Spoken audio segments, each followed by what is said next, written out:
Welcome.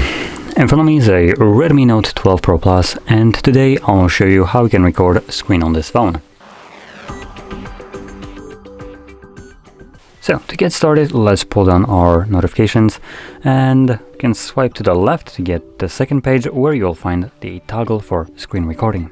Now once you see this toggle, you can either tap on it to start recording or you can hold it and this will take you to the settings so you can get a quick glance at how it's set by default, and if something doesn't fit your needs, just change it.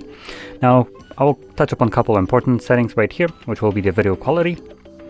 If we tap on it, it gives us a list of different qualities right here. Now, just to kind of explain this, if you record your screen and you find that the video just kind of gets fuzzy or pixelated or something like that, then you might want to increase your megabits per second. If it's not, then don't do anything. But I don't recommend changing it to the highest possible number because it will increase the amount of storage taken per minute substantially. So just to kind of describe this, 1 megabit per second is basically, if you record 1 minute, that's going to be 60 megabits of storage taken. But obviously 16 is probably like the sweet spot or the default setting right here. So this is 16 times more space needed per minute compared to the 1 megabit, right? Now don't go with the 1 just because it's taking less space, you lose quality.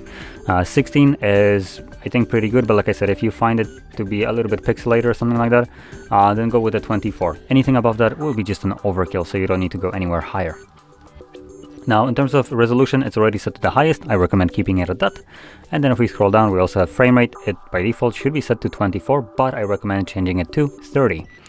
And that's about all the settings that I would recommend changing. The rest are preferential, like the show touches on the screen. So on the screen recording, you'll see a semi-transparent grayed out where your finger was tapping, show button taps and so on. So select them if you want to. Now from there, let's find the toggle once more, tap on it, and select this red circle right here, which will start recording. Now before I do, I'm going to just quickly touch upon the settings right here. So we have the folder, which will take us to just screen recordings, settings, which we have just accessed by holding the button, so it's kind of useless, and then the close button. So anyway, I'm going to start recording, and whatever I'll do right now obviously will be recorded by the device.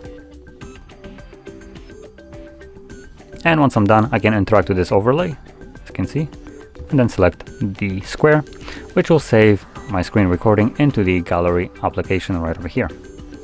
Now I'm gonna go back from it just so I can show you how to get to where I am right now.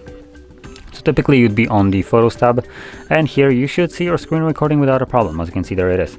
But later on, once you coming back to this screen recording down the line, weeks, months later, you might struggle with finding it obviously. So you can quickly locate it by going into the albums, screenshots and screen recordings. Make sure you select the screen recording tab right here because by default you should be in screenshots. So click right here and then you'll see just all these screen recordings that have captured over the time. And from here you can play it back obviously.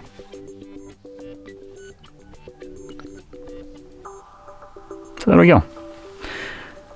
Now, if you found this video helpful, don't forget to hit like, subscribe, and thanks for watching.